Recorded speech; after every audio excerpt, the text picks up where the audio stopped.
dari pihak sekolah SMA yang satu Babakan ingin menanyakan seputar sejarah dari Gua Sunyaragi ini. Bolehkah Bapak berkenan untuk menyampaikan sejarah dari Gua Sunyaragi? Ya, insya Allah nanti Bapak jelasin secara ya, secara detail ya. Ya, sebelumnya Bapak juga ucapin terima kasih atas datangannya di Taman Sari Gua Sunyaragi. Bismillahirrahmanirrahim. Assalamualaikum warahmatullahi wabarakatuh.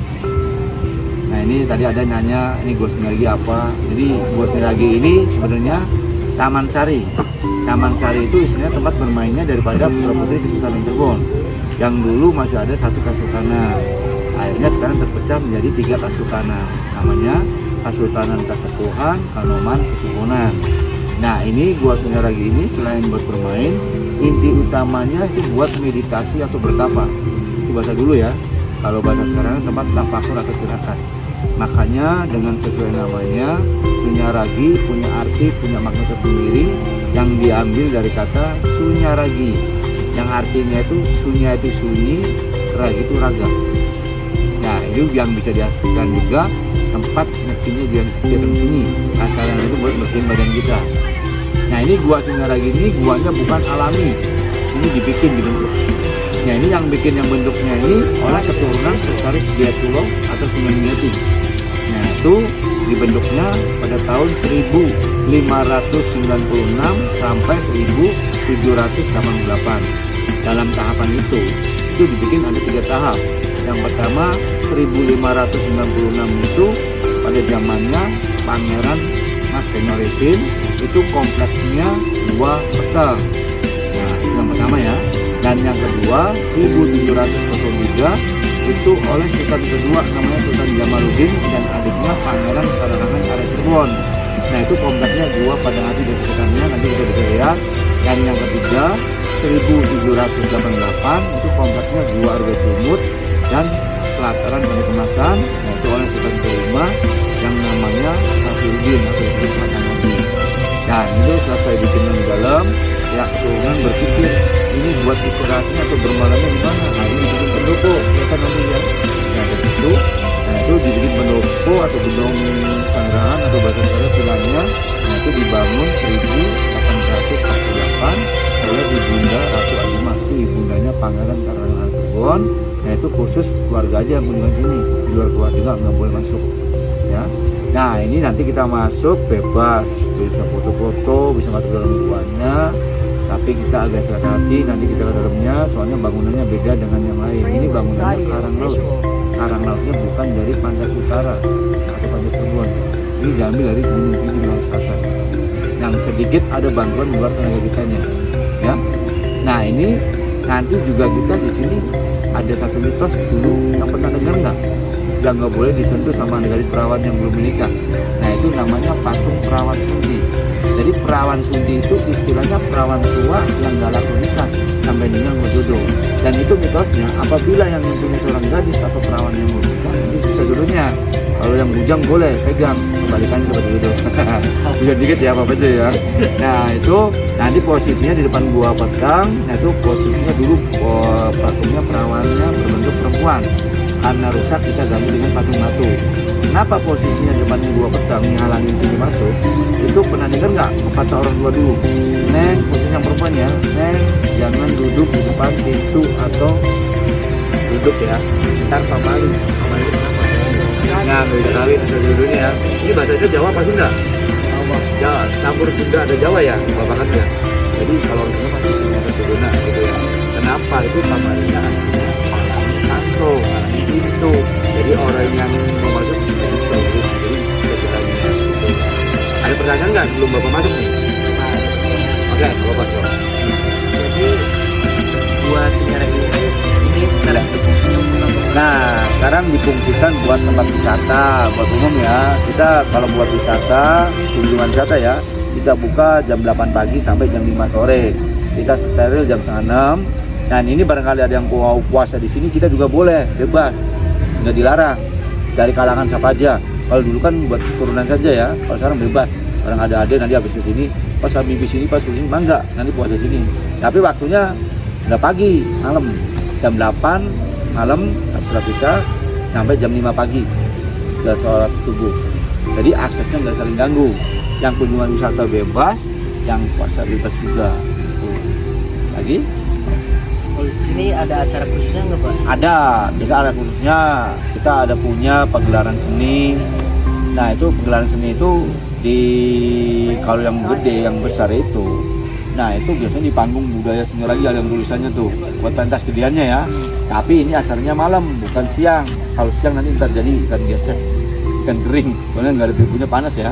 Ini acaranya malam, tapi malam juga resikonya kalau musim hujan isbar, gerimis bubar.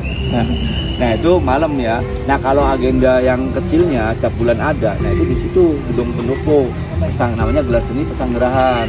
Karena kita keadaannya 2 tahun, hampir 3 tahun ya COVID, jadi kita nggak ada kegiatan. Tapi insya Allah kita lagi mau Natal lagi, kayak dulu lagi. Tuh. Nah, lagi? Cok. Iya. Lagi. Coba tidak. Ada mitos-mitos atau tantangan yang harus dihindari nggak Pak yang ada di kawasan Gua Sunyaragi? Nah, tadi yang Bapak jelasin, di sini kan ada salah satu mitos ya, yang nggak boleh disentuh sama gadis perawan yang belum nikah. Tadi namanya patung perawan sendi ya. Kalau yang megang seorang gadis yang masih perawan nanti susu ibunya. Dan ini larangannya di sini nggak ada. Paling kita di sini jaga tutup kata yang baik, nggak boleh ngomong sembarangan. Pokoknya dimanapun kita nggak boleh bohong. Lagi? Kan katanya di sini kan ada patung Garuda ya Pak. Iya. Arti atau maksud dari patung Garuda itu apa Pak? Nah, Bapak jelasin ya, itu ada makna-maknanya. Jadi setiap orang dulu bikin simbol itu pasti ada makna dan fungsinya. Jadi patung Garuda yang sedang dilihat ular itu maknanya sama dengan pintu-pintu pendek. Jadi intinya pintu-pintu pendek nanti kita masuk dalam ruangannya ya, itu pintunya pendek-pendek. Itu ada maknanya, ada fungsinya, ada filosofinya. Jadi itu orang harus nunduk, harus hormat. Acara itu yang muda harus nunduk, yang lebih tua. Intinya kita nggak boleh sombong. Nah kalau patung Garuda di luar itu sama dengan pintu tadi, tapi bisa digambarkan buat keadaan kita. Jadi tahu nggak adek burung Garuda yang dilihat ular? Jadi burung itu punya bapak saya, dua kan? Iya. Nah dia bisa terbang kemana-kemana kan dia sukanya. Nah ular itu ibaratkan mobilnya itu tali. Kalau burung ditaliin bisa terbang nggak? Nah kembalikan kepada kita ya. Umpama ade nanti jadi orang sukses, kan punya kedudukan yang tinggi, ilmu yang tinggi, harta yang lebih, nggak boleh sombong, harus nunduk kayak ilmu padi. Semakin berisi, semakin menunduk.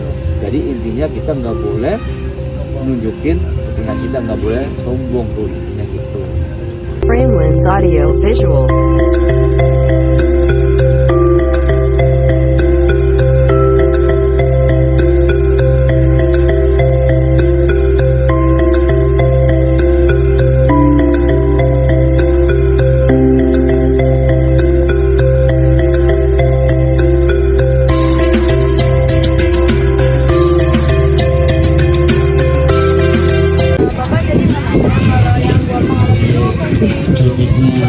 Nah ini gua pengawal ini fungsinya buat istirahatnya para pengawal sultan, jadi prajurit pilihan sultan.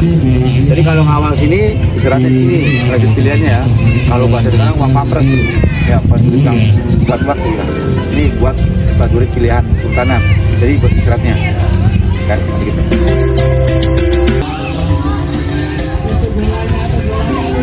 Kalau ini tuh gua apa dan isinya apa ya Pak? Ya ini namanya gua pandai kemasan. Jadi pandai kemasan itu buat bikin alat tajam atau alat perang seperti tombak, keris, pedang, dan senjata di sini. Jadi ini bangunnya bukan kayak gini dulu, kayak ruangan. Ada tahun 1790-an itu menurut Belanda ilegal pakai bom. Jadi ini cuma pengawasan saja ya. Nah nanti kita lanjut ke bos. Ini kan gua Simanyang ya Pak. Ya. Ini tuh guanya fungsinya buat apa Pak? Jadi gua Simanyang ini fungsinya buat pos jaga. Jadi dulu prajurit jaganya sini. Jadi orang yang mau masuk harus lapor di sini. Jadi kalau sekarang pos sapamnya atau pos security-nya. Kalau bangsal jinem ini fungsinya apa ya Pak? Jadi bangsal jinem ini diambil kata Jawa ya. Bangsal itu tempat. Jadi fungsinya tempat untuk ngasih wejangan atau pidato. Jadi buat ngasih arahan. Nah ini kalau menurut arti angka J6, jiji karo 6. Jadi kalau menurut si agama Islam kalau menurut agama Islam itu dalam rukun iman itu 6 ya. Jadi yang nomor 1 itu iman kepada Allah. Jadi dalam rukun iman itu yang 6, kita harus yakini yang pertama iman kepada Allah. Nah kalau menurut angka, apa dari angka ya? Kalau menurut kalimat J6, J itu pujian atau omongan. Jadi kalau kita ngomong-ngomong di sini, kita nggak boleh yang jelek. Terima kasih Pak. Kalau mandi beling ini sendiri fungsinya apa Pak? Jadi mandi beling itu tempat duduk ya fungsinya. Jadi buat duduknya sultan apabila keluarganya turunkan sini sama sultannya, ya sambil ngobrol-ngobrol ngasih nasihat atau jangan.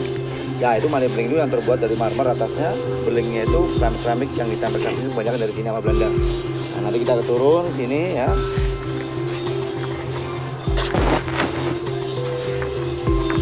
Mana apa ini patung perawan ini namanya ya. Tentu ya.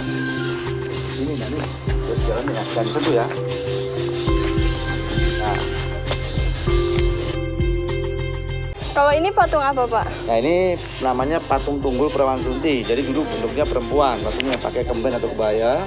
Nah itu menghadap ke timur. Jadi patung Perawan Sunti ini mitosnya apabila yang nyentuhnya seorang gadis atau perawan yang belum nikah nanti susah jodohnya.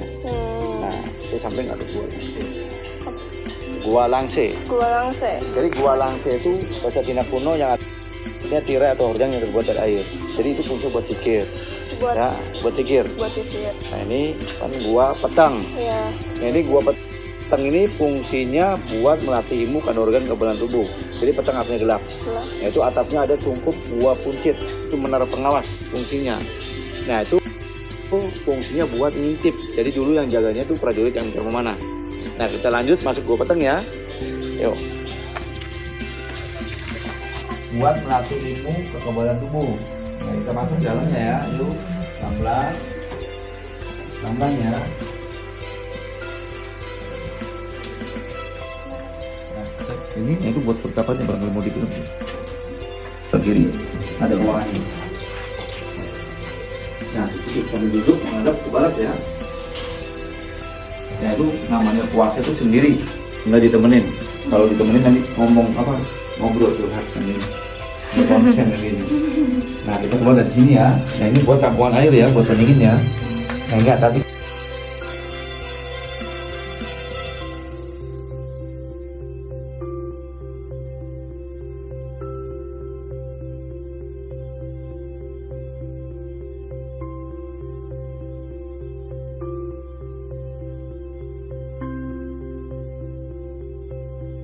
Framelands Audio Visual.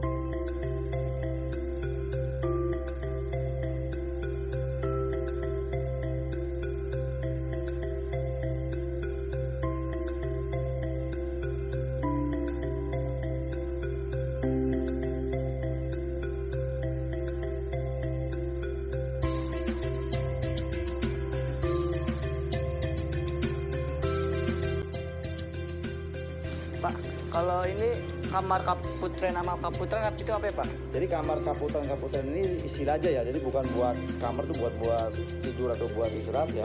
Jadi kamar kaputren ini fungsinya buat tempat belajar, tempat menuntut ilmu dan ilmu sosial, agama dan lainnya. Jadi yang laki di sini terbuka, kalau yang perempuan kaputren ditutupin ada pengalas dirinya. Jadi supaya nggak bisa diintip perempuannya gitu. Ya Pak, kita lanjut ya.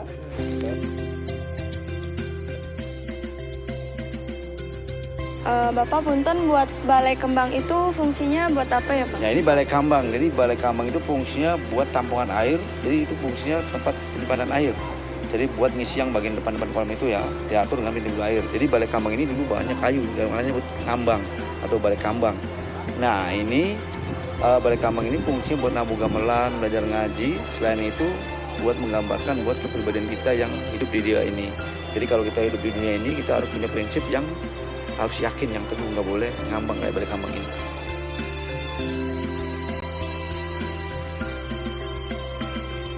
Pak, kalau gua Arga Jumut ini buat apa Pak? Jadi gua Arga Jumut, jadi fungsi gua Arga Jumut ini istilahnya Arga Jumut dulu ya. Jadi Arga tuh besar, Jumut tuh ngambil. Jadi ini fungsinya tempat pertemuan orang besar atau hidangan besar. Jadi kalau ada kunjungan tamu-tamu kesultanan yang penting, nah ini disambutnya di sini dikasih makan. Nah satu sisi buat berunding juga atau bersuara.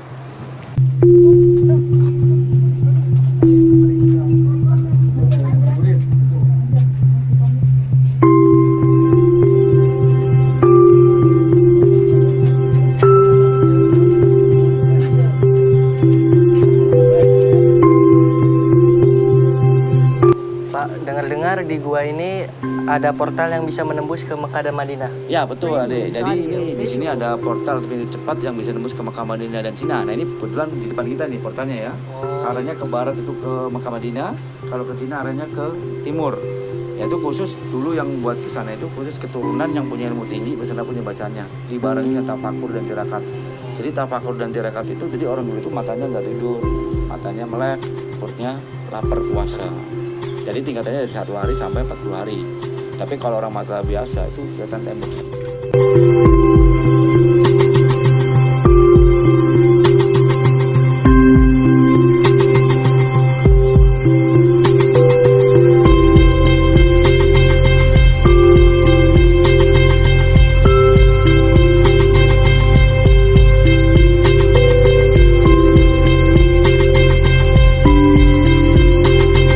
Kalau fungsi Gua Padang Ati itu apa, Pak? Nah ini fungsi daripada Gua Padang Ati ini fungsinya buat menenangkan hati. Jadi arti Gua Padang Ati itu bahasa Jawa ya, Padang Ati itu terang hati. Jadi kalau bila keturunan punya masalah yang nggak bisa terselesaikan, nah solusinya di sini, hatinya akan tenang, hatinya akan terang.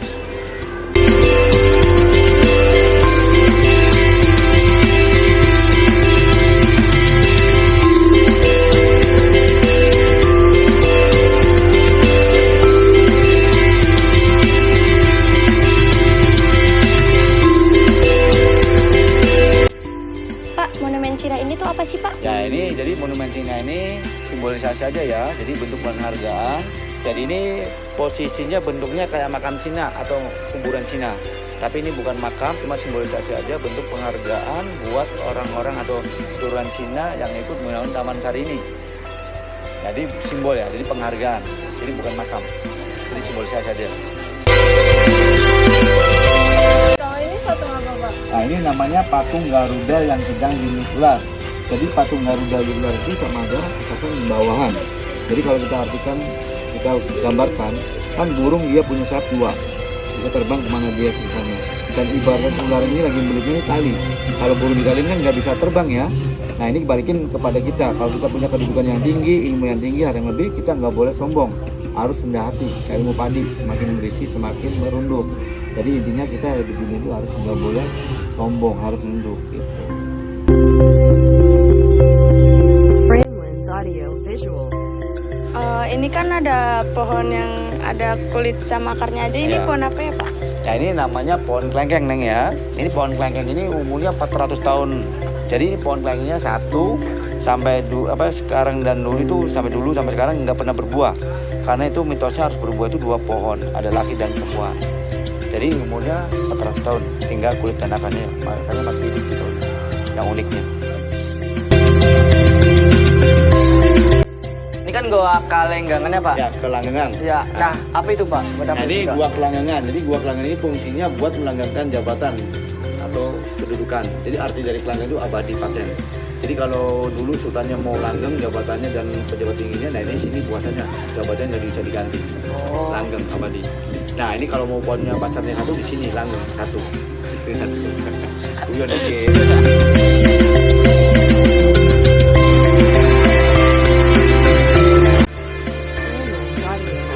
Pak, kan di sini ada Gua Lawa sama Gua Pawon. Ah. Itu tuh fungsinya buat apa ya, Pak? Jadi gua lawa. Jadi gua lawa ini sama aja dengan fungsinya gua pawon. Jadi gua pawon itu fungsinya buat nyimpen makanan atau tempat naruh makanan ya. Jadi itu makanannya itu yang udah siap saji yang terbawa dari keraton. Nah itu kalau bahasanya lemari lah. Nah ini gua lawanya sama dengan tempat makanan karena di gua lawa depannya gua ada pohon gede namanya pohon gambir. Jadi pohon gambir itu getahnya bisa dibikin kapur gambir, nanti dipunya dengan daun sirih buat minang, buat nyiri tuh orang dulu. Karena pohon gambir yang rusak sekarang ada yang ditebang, ada yang kelawanya bubar, makanya dia abadikan dengan gua lawa. Itu. Nah, itu gua pawonnya ya, ini gua lawa, gua pawonnya itu. Iya, Pak.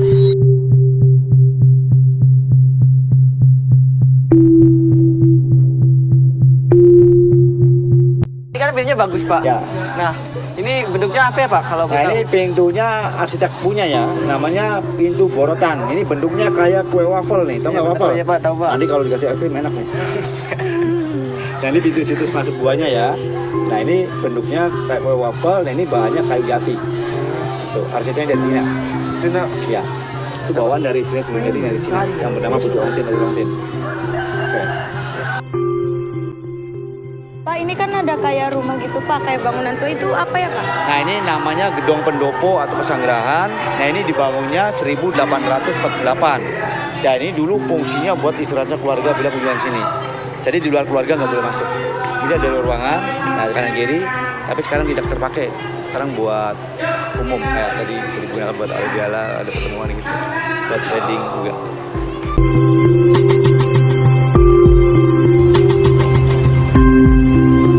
Pak, itu ada bangunan kayak stadion itu apa Pak? Nah ini namanya Panggung Budaya Sunyaragi. Jadi Panggung Budaya Sunyaragi ini fungsinya buat pentas seni. Tapi ini bukan termasuk yang lamanya ya, ini baru. Nah ini tahun 1990-an. Ya, ini yang bikin oleh Pak Ismail Saleh dulu Menteri Kehakiman, Presiden Abbas Brata. Nah ini buat pentas seni. Di pentas seni, mangkoknya di atas, itu bagian belakang buat dagingnya. Jadi kesannya itu kayak di Prambanan. Ya.